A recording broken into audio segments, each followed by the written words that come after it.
Good morning সবাইকে। তোমাদের আমি আজকে ইএমএফ ডায়াগ্রাম পড়াবো। ইএমএফ ডায়াগ্রাম অথবা যেটা আমরা জানি ল্যাটিমার ডায়াগ্রাম তোমাদের সিলেবাসে আছে, ঠিক আছে। একটা নির্দিষ্ট মৌলের বিভিন্ন জারণ স্তরে বিজারণ বিভব ইএমএফ ডায়াগ্রাম সাহায্যে সংক্ষিপ্ত আকারে প্রকাশ করা যেতে পারে, ঠিক আছে। ইএমএফ ডায়াগ্রাম সাহায্যে এখানে জারণ স্তর পর্যায় বরাবর বাম দিক থেকে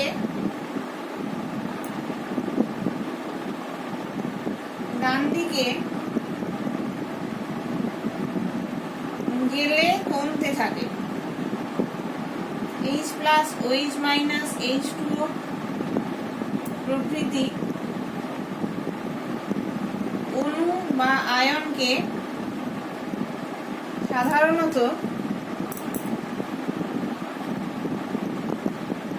সাধারণত ডায়াগ্রাম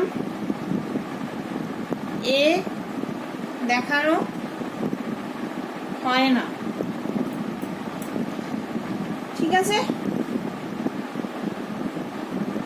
আমরা জানি ম্যাঙ্গানিজ বিভিন্ন জারণ স্তরে অবস্থান করতে পারে, যেমন manganese 2, manganese 3, manganese 4, manganese 5, manganese 6, manganese 7, অনেকগুলো জারণ স্তর আমরা জানি থাকে। তাহলে বিভিন্ন স্তরের অর্ধকোষ বিক্রিয়াটা কিরকম হবে না, হাফ সেল রিঅ্যাকশন ম্যাঙ্গানিজের ক্ষেত্রে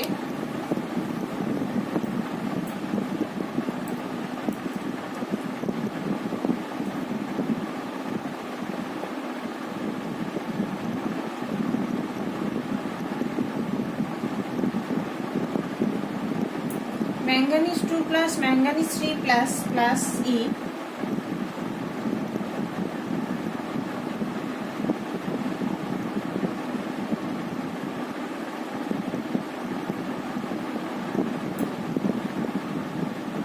MnO2 Mn3 plus plus 2H2, এই হাফ সেল রিঅ্যাকশনের E0 ভ্যালু কত? +95। এরকম করে করে দেখো প্রত্যেকটা জারণ স্তর অনুযায়ী আমি দেখাবো আম্লিক মাধ্যমে, ঠিক আছে। এটা হচ্ছে অ্যাসিডিক মিডিয়ামে ম্যাঙ্গানিজের প্রত্যেকটা জারণ স্তর কিভাবে থাকে।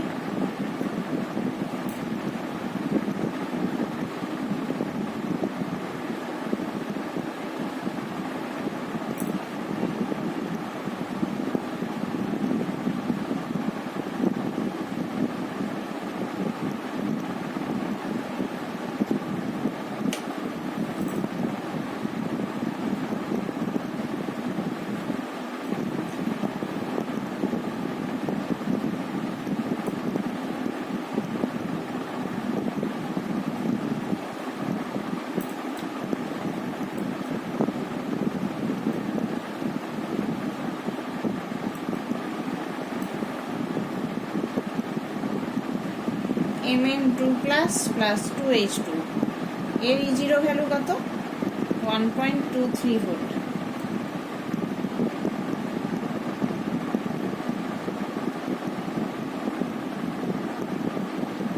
এর মধ্যে কনসেন্ট্রেশন অফ H প্লাসটাকে ধরা হয়েছে 1 মোল পার ডেসিমিটার কিউব, ঠিক আছে। উপরের সমস্ত তথ্যটিকে একটি সরলাঙ্কিত দেখো। এর পরের যে জারণ স্তরগুলো, এটার পরে কি হবে? MnO4, এর দুটোর পরে MnO4 minus plus 4H plus plus 3 electron, MnO2 plus 2H2O, এর E0 ভ্যালুটা হবে 1.70। এর পরেরটা কি না, 5টা ইলেকট্রন ট্রান্সফার হলে কি অবস্থায় দাঁড়াবে? 5টা ইলেকট্রন ট্রান্সফার হলে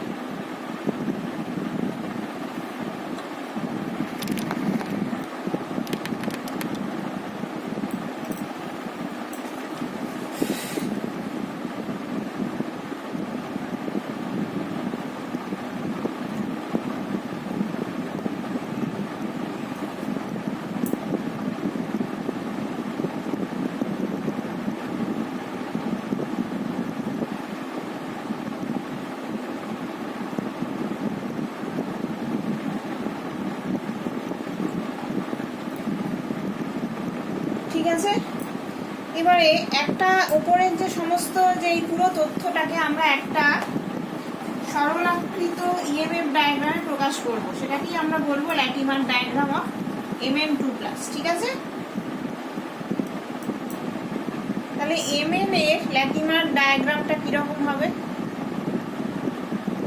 উপরে যে কোটা দেখলাম রিয়াকশন আমরা, MnO4 মাইনাস, এটার জারণ স্তর সব থেকে বেশি +7 0.56, MnO4 2 মাইনাস, এটাতে হচ্ছে +6, একটা একটা করে ইলেকট্রন আমি অ্যাড করছি। 2.26 হচ্ছে ইএমএফ ভ্যালু, এটা 1. হ্যাঁ, MnO2, MnO4 থেকে MnO2 করলে E0 ভ্যালু 2.26।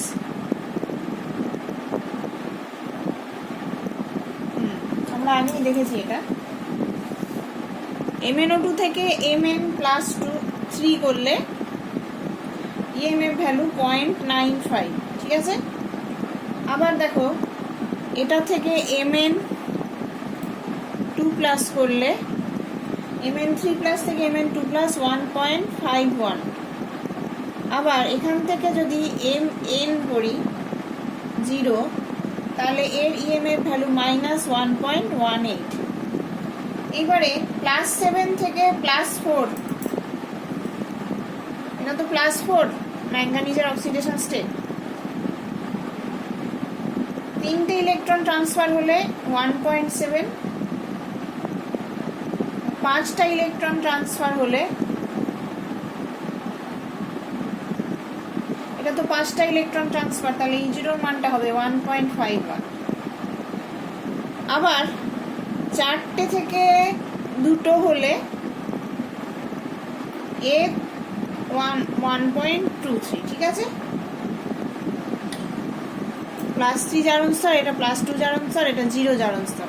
তাহলে +7 থেকে 0 জারণ স্তর পর্যন্ত একটা আমরা পুরো ইএমএফ ডায়াগ্রামটা প্রকাশ করলাম, যেটাকে আমরা বলি ম্যাঙ্গানিজের জন্য ল্যাটিমার ডায়াগ্রাম।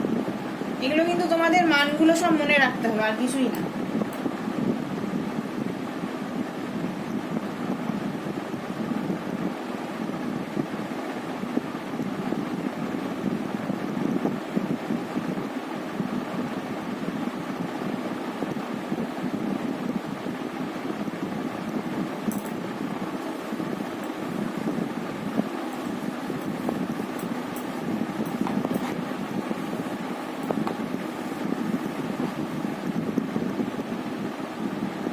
ল্যাটিমার ডায়াগ্রাম থেকে আমরা কি বার করতে পারি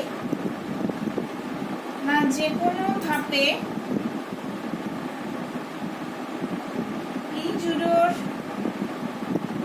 মান নির্ণয় করতে পারি।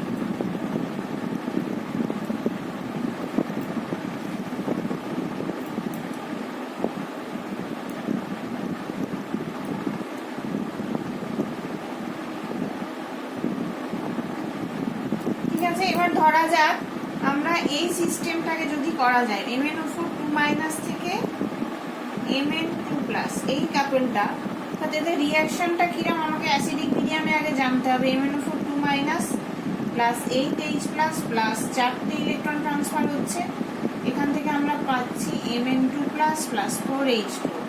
এর E0 ভ্যালুর মান কত? তাহলে দুটো উপায় আমরা করতে পারি।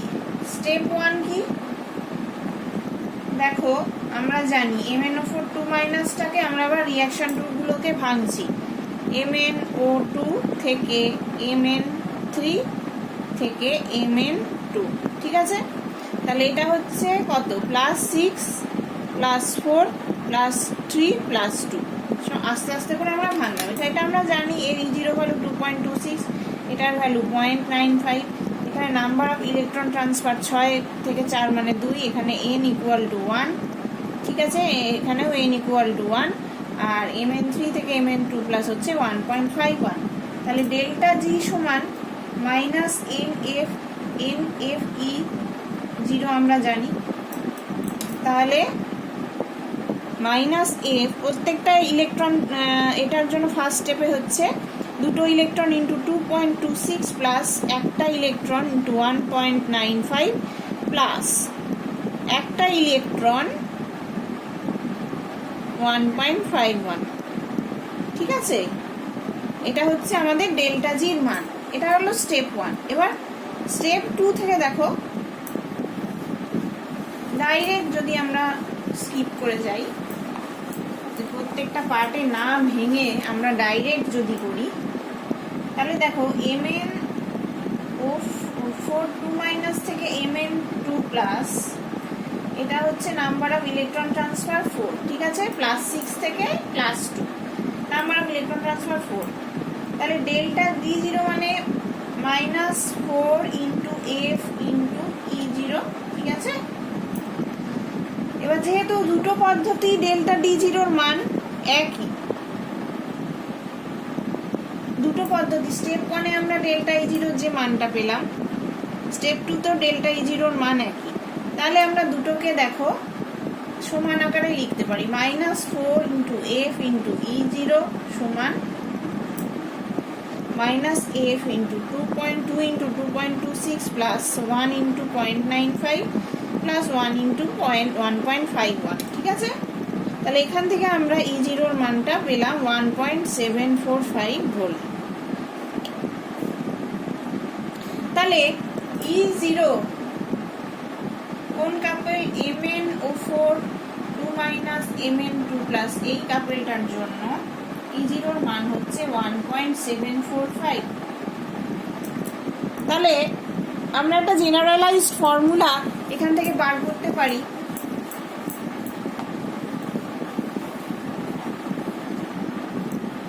E0 সমান তাহলে কি, N1 E10 plus N2 E20 plus N3 E30 plus dot dot dot dot সব কটার যোগফল divided by N1 plus N2 plus N3, মানে total number of electron transfer. এটা হচ্ছে আমাদের E0 এর মান। হ্যাঁ, জেনারেল ফর্মুলা। তাহলে এখান থেকে আমরা আয়রন আর কপারের ল্যাটিমার ডায়াগ্রামটা করব।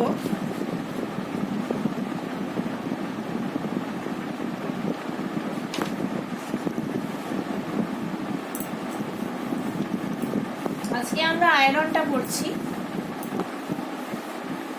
আয়রনের কি কি জারণ স্তর হয়? আয়রনের ল্যাটিমার ডায়াগ্রাম। ঠিক আছে, আয়রনের বিভিন্ন জারণ স্তরে অবস্থান করে। তাহলে 1 মোলার আম্লিক অ্যাসিডিক জারণ স্তরের অর্ধকোষ বিক্রিয়াগুলো কিরকম হবে? FeO4 plus 8H plus plus 3 electron, Fe3 plus plus 4H2O। E0 এর মান হচ্ছে প্লাস 2.2। ঠিক আছে, আবার এই রিঅ্যাকশনটা দেখো, Fe3 প্লাস প্লাস E থেকে একটা ইলেকট্রন অ্যাড করে Fe2 প্লাস, এর E0 এর মান হচ্ছে 0.77 ভোল্ট। আবার Fe2 প্লাস প্লাস এই Fe, এটা 0, তাহলে এর E0 এর মান হচ্ছে মাইনাস 0.44। ঠিক আছে, Fe ল্যাটিমার ডায়াগ্রামকে কিভাবে প্রকাশ করব? তাহলে আমরা FeO4 2 মাইনাস থেকে গেল Fe3, এখান থেকে গেল Fe2, এখান থেকে গেল Fe। তাহলে এটা হচ্ছে প্লাস 6 প্লাস 3 প্লাস 2 প্লাস 0 হলো। 3 থেকে 2 তে করতে গেলে EMF ভ্যালু যাচ্ছে 0.04। এটা প্রত্যেকটা EMF ভ্যালুর মান আমরা বসিয়ে নিচ্ছি।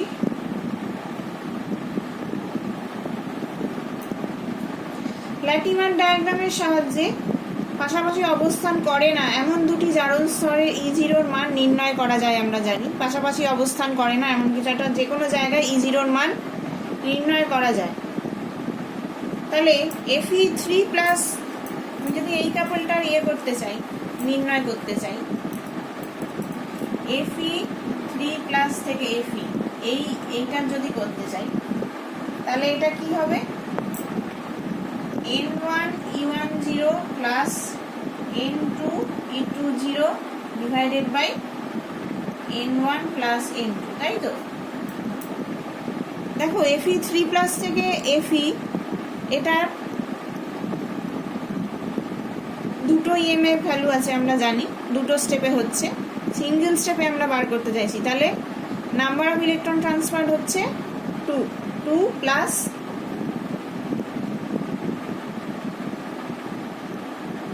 N1 plus N2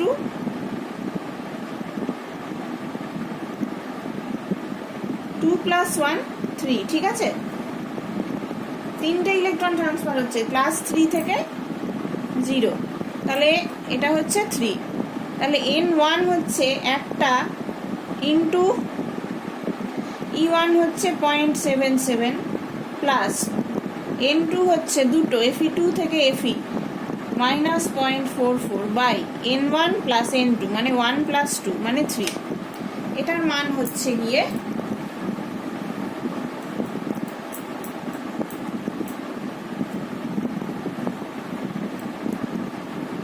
-0.04।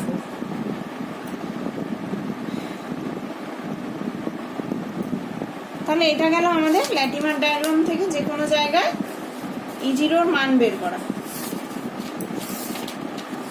আজকে আমরা পড়ব কমপ্লেক্স কম্পাউন্ড কিভাবে তৈরি হয়, formation of complex compound by transition element. এই পার্টটা পড়ব, পরের দিন ল্যান্থানাইড আর অ্যাক্টিনাইডে চলে যাব।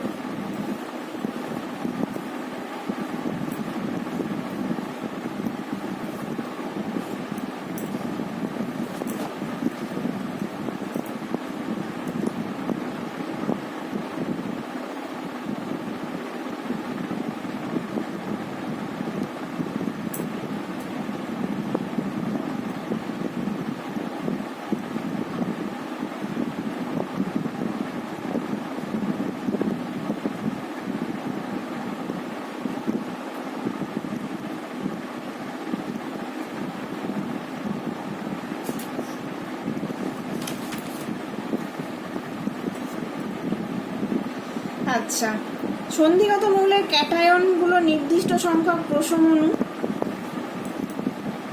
প্রশমণু যেমন H2O NH3 CONO বা আয়ন ক্ষেত্রে দেখো Cl Cn Br এর সঙ্গে জটিল যৌগ সৃষ্টি করতে পারে। এই অণু বা আয়নগুলোকে সংলগ্ন বা লিগ্যান্ড বলে। এদেরকে কি বলে? লিগ্যান্ড, ঠিক আছে? এদের সঙ্গে এরা জটিল যৌগ তৈরি করতে পারে। এবার সন্ধিগত মৌলের আয়নের আয়তন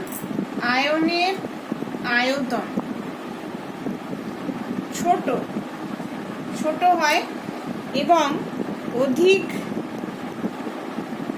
চার্জ বিশিষ্ট হয়, ঠিক আছে? এই আয়নগুলোর অন্যান্য অণু বা আয়নের থেকে নিঃসঙ্গ ইলেকট্রন জোড় গ্রহণ করতে পারে এবং সবর্গ জটিল যৌগ সৃষ্টি করতে পারে, ঠিক আছে? এছাড়া সন্ধিগত মৌলের পরমাণু বা আয়নে অপূর্ণ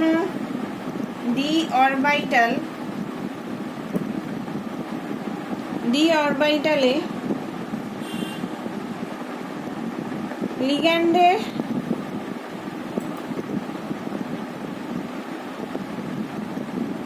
নিঃসঙ্গ ইলেকট্রন জোড়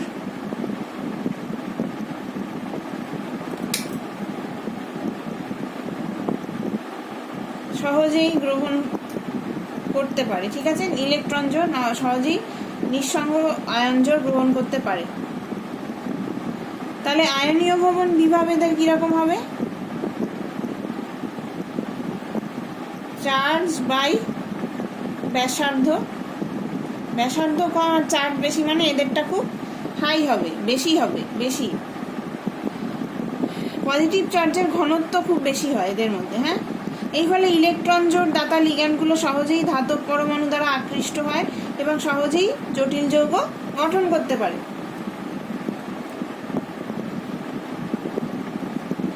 তাহলে এস আর পি ব্লক কেন করতে পারে না? ডি ব্লক এলিমেন্টের চার্জ বাই রেডিয়াস রেশিওটা বেশি বলে এরা করতে পারে।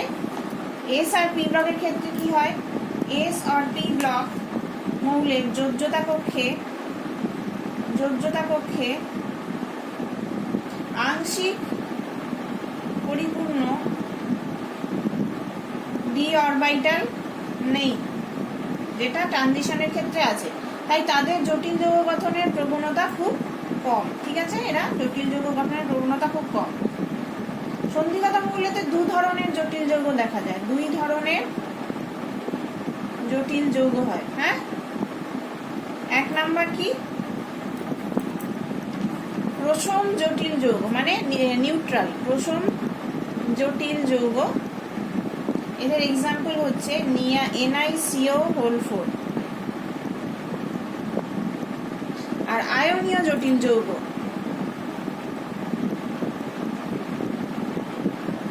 এরা কারা না,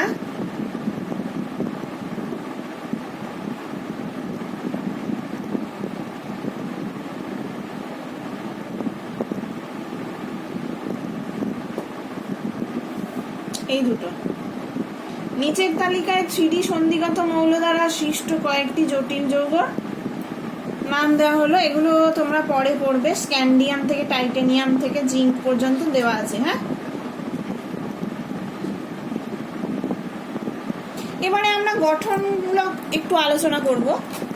এদের গঠনগুলো কিরকম হয়, যে আমরা জানি যে রৈখিক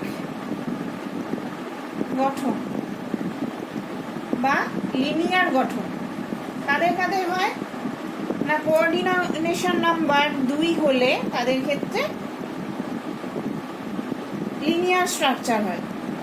যেমন ধরো copper plus, Ag plus, Au plus, এদের যে কমপ্লেক্সগুলো, এবং কোনো ক্ষেত্রে Hg2 প্লাস রৈখিক গঠনযুক্ত করে, তাদের কমপ্লেক্সগুলো রৈখিক গঠন বা স্ট্রেট লাইন লিনিয়ার গঠন করে। কপারের ক্ষেত্রে CuCN,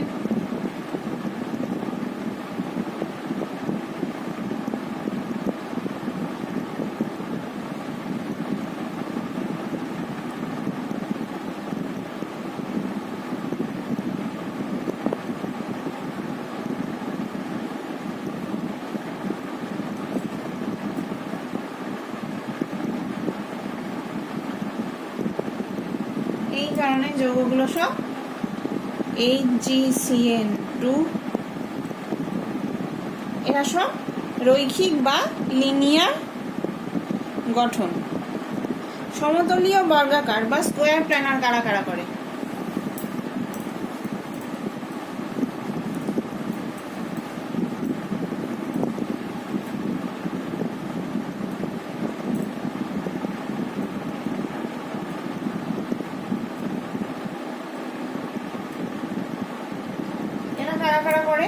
জটিল যৌগ ধাতুর কোঅর্ডিনেশন নাম্বার 4 হতে হবে, তারা করবে। তারা হয় চতুস্তল বা টেট্রাহেড্রন বা স্কোয়ার প্ল্যানার, সমতলীয় বর্গাকার, যেটা আমরা যে স্ট্রাকচারটা বলি। ঠিক আছে, এবার কারা কারা করবে না, প্ল্যাটিনাম 2, প্যালাডিয়াম 2, এর বেশিরভাগ যৌগই সমতলীয় বর্গাকার হয়। যেমন দেখো প্ল্যাটিনাম NH3, এটাকে আমরা সিস বা ট্রান্সপ্ল্যাটিন বলে জানি। ঠিক আছে, BrCl,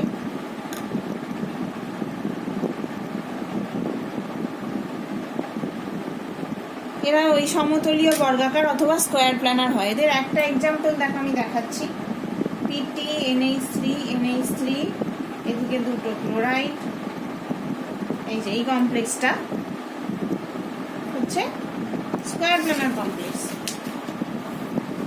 আবার চতুস্থলকীয় স্ট্রাকচার কোন কোন কমপ্লেক্সের মধ্যে হয়, কোঅর্ডিনেশন নাম্বার না নিকেল কমপ্লেক্সগুলোর মধ্যে মোটামুটি আমরা দেখি চতুস্থলকীয় স্ট্রাকচার দেখা যায়। যেমন NiCO4, এদের কি হয় সিও সিও সিও সিও, এটা হচ্ছে টেট্রাহেড্রাল স্ট্রাকচার। ঠিক আছে, অষ্টল তলকীয়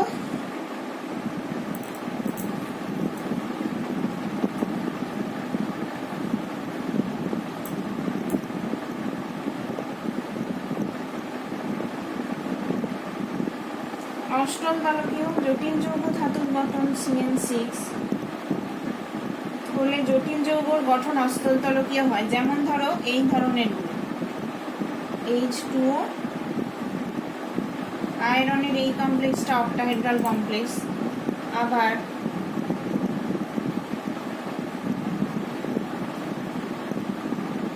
এরা, ঠিক আছে, খুব সোজা। কিরকম দেখতে হবে এরা?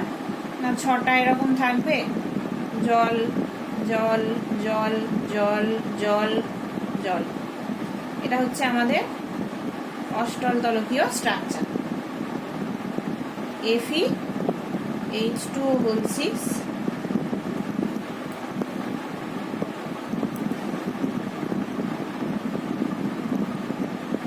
তাহলে আজকের মতন এইটুকুই থাকলো। তোমাদের ট্রানজিশন এলিমেন্ট চ্যাপ্টারটা প্রায় শেষ। আমি ল্যান্থানাইড আর অ্যাক্টিনাইডটা পরের দিন শুরু করবো।